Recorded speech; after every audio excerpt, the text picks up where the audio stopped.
Everyone, welcome back to my YouTube channel वांगशन and emotions. I hope आप सब अच्छे हो। अच्छे नहीं हो तो हो जाओ यार। चलिए आज के पार्ट को स्टार्ट करते हैं। हमारा जान और ईबो दोनों थे अपने बेडरूम में या कहीं जान के रूम में, जहाँ पर उस आलीशान से कमरे में दोनों बेड पर बैठे हुए थे। एक दूसरे की आंखों में देख रहे थे। ईबो जिसे थोड़ा सा घबराहट हो रही थी, उसके हार्मोन्स भी चेंज हो रहे थे क्योंकि उसकी रट करीब थी। सेम हाल जान का था। जान खुद भी अपने आप पर काबू करके बैठा हुआ था। उसने ईबो की तरफ देखते हुए कहा, तुमने मुझे बुलाया नहीं। ईबो ने भी कहा, मैंने बुलाया था पर उस दिन तुम मुझे। इससे आया वो कुछ कह नहीं पा रहा था क्योंकि उसे समझ नहीं आ रहा है उसे माफ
गया।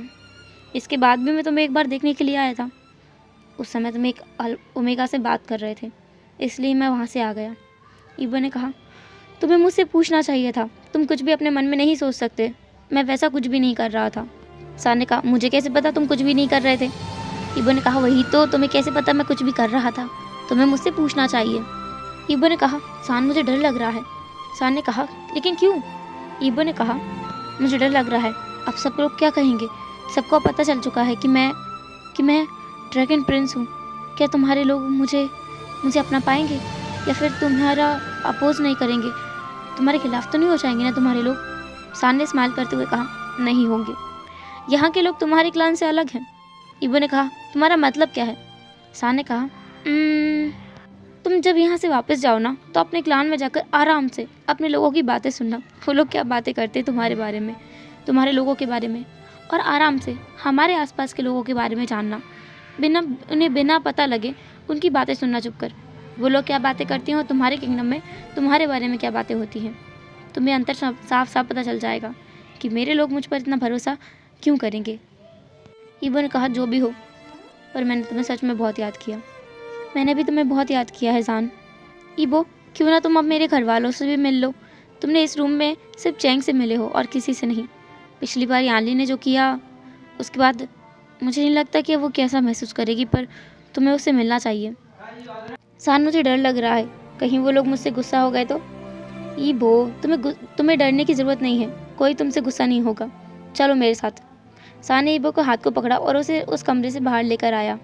वहाँ से वो सीधे उसे हॉल में लेकर आया, एक बड़ा सा हॉल जिसमें काफ़ी सारे लोग थे। सान ने कहा, आज मैं तुम्हें बहुत कम लोगों से मिलवा रहा हूँ और कल मैं तुम्हें मेरे पूरे परिवार से मिलवाऊंगा। सान, कहीं तुम उन लोगों की तो बात नहीं कर रहे जो मैंने पहले दिन देखी थी। जिस दिन हमारी शादी की बात हुई थी, उस दिन कितने सारे लोग थे वहाँ पर। तुम क्या सबसे मुझे मिलवाने वाले हो। हाँ ईबो, मैं तुम्हें सबसे मिलवाने वाला हूँ और तुम्हें उन सबसे मिलकर अच्छा भी लगेगा। मेरा परिवार बहुत बड़ा है। बस हाँ, हम लोग एक महल में नहीं रहते। सब अपने अपने महल में रहते हैं, अपने अपने लोगों के साथ रहते हैं, पर परिवार एक ही है। अगर किसी के साथ कोई भी गलत होता है या किसी के घर में कुछ भी होता है, हम एक दूसरे को ज़रूर बुलाते हैं। सान ने सामने देखा जहाँ पर उसके अंकल खड़े थे। ईबो ने भी देखा और ईबो को देखकर वो बिल्कुल सरप्राइज नहीं थे। ऐसा लगता है कि उन सबको ईबो की सच्चाई पहले से ही मालूम थी। यान ली जो अपना सर झुकाकर खड़ी थी, सान उसके पास गया और कहा, तुम्हें क्या हुआ है अब? यान ली ने अपना सर उठाया, पहले एक बार सान को देखा, फिर ईबो की तरफ देखते हुए कहा, मुझे माफ़ कर दीजिए काका, मैंने आप पर तीर चलाया उस दिन। मुझे मालूम नहीं था कि वो आप हैं। अगर मालूम होता तो मैं कभी वैसी हरकत नहीं करती। पर जब आप भाई से लड़ रहे थे, मेरा मतलब गगा से लड़ रहे थे, तो मुझे ऐसा लगा कि आप उन्हें मारना चाहते हैं और मुझे गुस्सा आ गया। ओह, इसलिए तुमने मुझ पर तीर चला दिया? ईबो ने हंसकर कहा। यान ली जो और भी ज़्यादा शर्मिंदा महसूस कर रही थी, उसका सर और भी ज़्यादा झुक गया था। ईबो ने कहा, कोई बात नहीं, कोई बात नहीं। वैसे मैंने तुम्हें कभी भी किसी भी फंक्शन में देखा नहीं है। चैंग ने एकदम से कहा, तुम कभी आते हो किसी फंक्शन में या किसी भी चीज ओकेजन पे? तुम कभी नहीं आए अपने क्लान की तरफ से, अपने राज्य की तरफ से। तुम्हारा भाई आता है। यानली भी नहीं जाती है, वो तो पता नहीं कैसे उस दिन वो वहाँ अचानक से आ गई। ईवो यानली के पास गया, उसके सर पर आहिस्ता से हाथ फेरते हुए कहा, तुम जानकी नहीं, मेरी भी बहन हो, इसलिए अगर तुमसे कोई गलती हुई भी है और तुम्हें अगर उसका अंदाज़ा है तो इसमें कोई बुरी बात नहीं है। और वैसे भी अपनी छोटी बहन से मार खाना हर एक भाई का हक होता है। मुझे बचपन में ये नहीं मिला, चलो अभी ही मिल गया। यानली की आंखों में आंसू आ गए थे ईबो की इतनी अच्छी बातें सुनकर। उसने ईबो को हक कर लिया। ईबो ने भी उसे बैक हक करते हुए कहा, अरे अरे अरे, इतना मत रो, कहीं यहाँ बाढ़ ना आ जाए और इस पानी में हम डूब जाएंगे सब। यानली हंस पड़ी। वहीं मैडम यू भी खड़ी हुई थी। उन्होंने कहा, सान ने मैडम यू की तरफ देखा और नोट किया। फिर वो दोनों थोड़ी दूरी पर जाकर के कुछ बातें करने लगे और यहाँ पर ये सब लोग गप्पे मारने लगे। यहाँ पर जियांग फैमियान थे, जियांग चेंग था, जियांग यानली थी और हमारा ईबो, ये सब लोग थे। कुछ टाइम बाद सान और मैडम यू वापस आए। सान ने ईबो को लिया और अपने कमरे की तरफ वापस चला गया। बाकी सब लोग भी घर चले गए थे। सान और ईबो ने अपने कमरे में बैठे बैठे ही खाना खाया। खाना खाने के बाद में वो लोग बातें कर रहे थे। अचानक से ईबो का ध्यान किसी चीज़ ने अपनी ओर खींचा। वहाँ पर एक गुलाब रखा हुआ था, या कहीं एक गुलाब का पौधा लगा हुआ था एक बॉटल के अंदर। ईबो खड़ा हुआ और वहाँ गया, उस गुलाब के पौधे को छूते हुए कहा, सान, ये तो उस दिन जैसा ही सुंदर है ना, जिस दिन मैंने तुमसे कहा था और तुमने मुझसे कहा था कि यही फूल तो पुराना है, तुम उसे बदलने वाले थे, पर उसकी खुशबू बहुत अच्छी थी। ईबो ने उसे स्मेल करते हुए कहा, इसकी स्मेल बहुत अच्छी है, इसमें अच्छी सुगंध आ रही है। सान ने कहा, अच्छी सुगंध तो आएगी ना, क्योंकि ये मेरे बागीचे के फूल हैं। ईबो ने कहा, सान, मुझे ऐसा क्यों लगता है ये फूल तुम्हारे उस बागीचे के हैं जिसके बारे में बहुत कम लोग जानते हैं। सान ने कहा, हाँ, उसी बागीचे के हैं, मेरी माँ के बागीचे के हैं। सान पहली बार एक जनरल स्माइल कर रहा था अपनी माँ के बारे में बात करते हुए। ईबो उसके पास आया। सान से क्यूरियोसिटी के साथ में पूछा, सान, तुमने एक बार कहा था कि तुम्हारा एक बड़ा भाई था, तुम्हारे पिता और मेरे पिता की बीच लड़ाई हुई थी, क्या हुआ था, मुझे बताओ ना। सान जिसने एक शाय किया और कहा, हाँ, तुम सच में एक बच्चे हो ईबो। ईबो ने कहा, सान, मैं मजाक के मूड में नहीं हूँ, मुझे बताओ, मुझे सच जानना है, तुम इस बार मामला घुमा नहीं सकते। सान ने कहा, मैं बता तो दूंगा, पर तुम्हें झटका नहीं लगेगा इस बात का मैं कोई गारंटी नहीं दे सकता। ईबो ने कहा, अच्छा ठीक है, मैं समझ गया, मुझे कोई झटका नहीं लगेगा, मैं सब चीज़ समझता हूँ और अच्छे से हैंडल भी कर सकता हूँ, तो मुझे बताओ। सान ने कहा, ठीक है, बताता हूँ, बस 1 मिनट रुको। सान अपनी जगह से खड़ा हुआ और दरवाज़ा खोला। दरवाजे के बाहर मैडम यू खड़ी हुई थी। ईबो को यह देखकर झटका लगा कि सान को कैसे पता चला कि कोई उसके कमरे की तरफ आ रहा है। सान उस बॉटल के पास गया जिसमें फूल लगे हुए थे, उसे उठाया और मैडम यू को पकड़ा दिया और कहा, मुझे लगता है आप इसका अच्छे से ख्याल रख पाएंगी।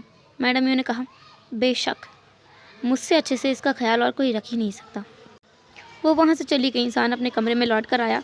ईबो के पास बैठते हुए उसने कहा, हाँ, तुम सच में एक चाइल्ड हो, एक स्पॉइल्ड किड। सान, मुझे घुमाओ मत, सही से ही बताओ क्या बात है। सान ने एक लंबी ब्रेथ ली और कहा, ठीक है, पर इस बात का जवाब मेरे पास नहीं है, इस बात को मेरी माँ तुम्हें अच्छे से समझा सकती हैं। ईबो ने कहा, तुम्हारी माँ, क्या हम उनसे मिलने जाने वाले हैं? सान ने कहा, हाँ, और आज मैं तुम्हारी माँ को भी सारी सच्चाई बता दूंगा, वो तुम्हें पहचान जाएंगी। ईबो ने कहा, पर सान, अगर वो मुझे नहीं पहचान पाई तो? सान ने उसके माउथ को कवर करते हुए कहा, श्श, ऐसा कुछ नहीं होगा, मेरे साथ चलो। सान ने ईबो के हाथ को पकड़ा, कमरे से बाहर आया और उसी रास्ते से होते हुए अपने महल की सबसे ऊंची वाली चोटी पर पहुंच गया। वहां से अपना हाथ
किया।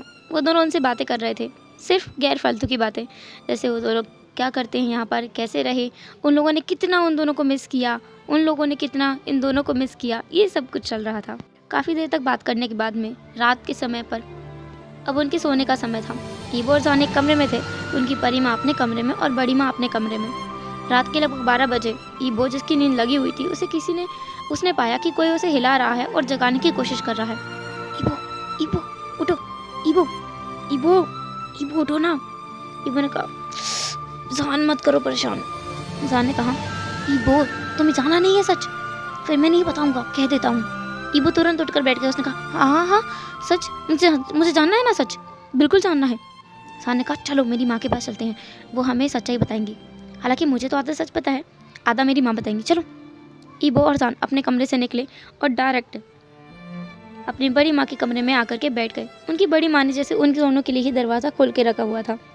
उन दोनों को अंदर बुलाकर उन्हें बिठाया बेड पर और पानी देते हुए कहा, तुम दोनों इतनी रात में भी हाँफ रहे हो क्या अपने कमरे से दौड़ते हुए आए हो? ईबो ने कहा, माँ सच में मैं दौड़ते हुए आया हूँ, मुझे जानना है, क्या आप मुझे? परी माँ ने कहा, हाँ मैं जान गई हूँ। तुम्हें अंदाज़ा उस समय भी लग जाना चाहिए था जब हमने तुम्हें ड्रैगन की शक्तियों के साथ भाग कर भी तुमसे कुछ नहीं कहा। ईबो को याद आया कि हाँ, इन दोनों ने तो कुछ रिएक्शन ही नहीं दिया, उसकी तो शक्तियाँ वापस आ गई हैं, उसका तो रूप भी बदल गया है। ईबो ने खुद के ऊपर ही थोड़ा अशेम्ड फील किया। फिर उसने सारी फीलिंग्स को दरकिनार करते हुए कहा, माँ मुझे बताइए ना। बड़ी माँ ने एक गहरी सांस लेते हुए कहा, मैं बताती हूँ, सब कुछ बताती हूँ तुम दोनों को। मुझे लगता है कि वो टाइम आ भी गया है, वो समय आ गया है जब तुम दोनों को सच्चाई पता चले। और मैं चाहती हूँ कि इस जन्मों जन्म की दुश्मनी को, ड्रैगन और फीनिक्स के बीच की दुश्मनी को तुम दोनों ख़त्म कर दो। सब मिलजुल कर रहें एक साथ। बच्चों, ये मेरी कहानी है, इसमें कहीं ना कहीं इन सब की वजह मैं रही हूँ। एक कड़वा और अच्छा सच है ये। इसमें मिठास भी है, कड़वाहट भी है, गुस्सा है, दर्द है और बेहद प्यार है। ये कहते हुए उनकी आंखों से एक आंसू झलक गया। वो जैसे अपने पास्ट में खो गई थी। उनके मुंह से एक शब्द निकला, ये आज से 30 साल पहले की बात है। हेलो एवरीवन, तो कैसा रहा आज का पार्ट? जो भी हो जैसे भी हो कमेंट ज़रूर करना। एंड कल का पार्ट जो रहेगा वो पास्ट का रहेगा। जिन लोगों को पास्ट नहीं जानना है वो लोग उस पार्ट को स्किप कर सकते हैं और नेक्स्ट पार्ट को एंजॉय कर सकते हैं। बट मैं पर्सनली आपको बोलूँगी आप पास्ट को भी जानें, वरना आपको आगे की स्टोरीज को समझने में परेशानी हो सकती है। तो चलो फिर मिलेंगे नेक्स्ट एपिसोड में। तब तक के लिए टाटा, बाय बाय, अपना ख्याल रखना।